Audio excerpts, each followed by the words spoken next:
Yes, Vijin ദയവായി തുടരുക. ഇപ്പോൾ മാത്യു കുഴൽനാടൻ MLA കൂടി നമുക്കൊപ്പം ഈ ഘട്ടത്തിൽ ചേരുകയാണ്. MLA, ഈ മസാല ബോർഡിലെ ED നോട്ടീസിന് ഹൈക്കോടതിയുടെ സ്റ്റേ ലഭിച്ചിരിക്കുകയാണ്.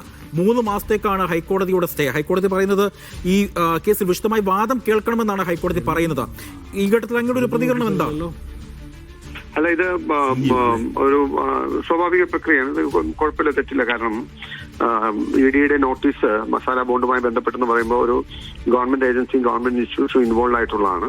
അപ്പൊ അതിന്റെ എന്തുമാത്രം അതിന്റെ ക്രിമിനൽ ലയബിലിറ്റി മറ്റു കാര്യങ്ങൾ വരും, അല്ലെങ്കിൽ ഏത് ആസ്പെക്റ്റിലാണ് അന്വേഷിക്കുന്നതെന്ന് ഹൈക്കോടതി ഒരു വിശദീകരണം ചോദിക്കുന്നതിലോ ആ ഭാഗം കേട്ടിട്ട് ചെയ്യുന്നതിലോ തെറ്റ് പറയാനില്ല. That's A good thing. I mean, ഒരു ലീഗൽ പ്രൊസീജിയറിന്റെ ഭാഗമായിട്ട് കണ്ടാൽ മതി. ഞാൻ അതിനെ ഒരു സ്വാഭാവിക നടപടിയായിട്ട് അതിനെ കാണുന്നു. അല്ല, സർക്കാരിനെയും CPM-നെ സംബന്ധിച്ചിടത്തോളം ഇതൊരു വലിയ ആശ്വാസമല്ലേ? ഒരു ആശ്വാസം എന്ന് പറയാനില്ല. ഇതൊരു പ്രാഥമിക നടപടിയാണ്.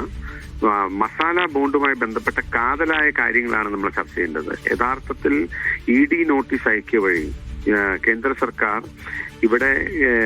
ഇവിടത്തെ സർക്കാരിനും അല്ലെങ്കിൽ അതിൽ ഇൻവോൾവ് ആയ ആളുകൾക്കും കുറച്ചുകൂടി നല്ല ഒരു പൊളിറ്റിക്കലി എസ്കേപ്പ് ചെയ്യാൻ പറ്റുന്ന ഒരു റൂട്ട് ക്രിയേറ്റ് ചെയ്യുന്നു മാത്രമേ ഞാൻ കാണുന്നുള്ളൂ. മസാല ബോണ്ടില് കേന്ദ്ര സർക്കാർ സിൻസിയർ ആണെങ്കിൽ, അല്ലെങ്കിൽ ആത്മാർത്ഥമായ അന്വേഷണമാണെങ്കിൽ, വേണ്ടത് മസാല ബോണ്ട് ലിസ്റ്റ് ചെയ്യുന്നതിന് മുമ്പ് പബ്ലിക് ലിസ്റ്റിംഗ് ആണെന്ന് പറയുന്നു.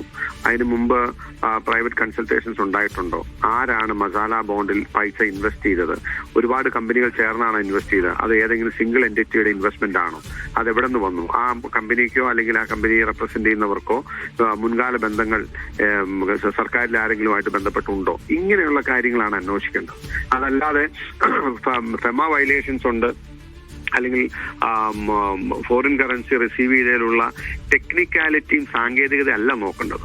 There is more substantial thing. അപ്പൊ അത് എല്ലാം ഒഴിവാക്കിയിട്ട് തൊലിപ്പുറത്തുള്ള ഈ ഇത് കാണിച്ച് കേന്ദ്ര ഗവൺമെന്റ് എന്തോ ചെയ്തു എന്ന് വരുത്തി ആക്ച്വലി ഇതൊക്കെ സംസ്ഥാന സർക്കാരിന് എസ്കേപ്പ് ചെയ്യാനുള്ള ഒരു വഴി ഒരുക്കത്തുള്ളൂ. പക്ഷെ ഞങ്ങളത് ലീവ് ചെയ്യാൻ ഉദ്ദേശിച്ചിട്ടില്ല. We will fight it out. We will expose this corruption.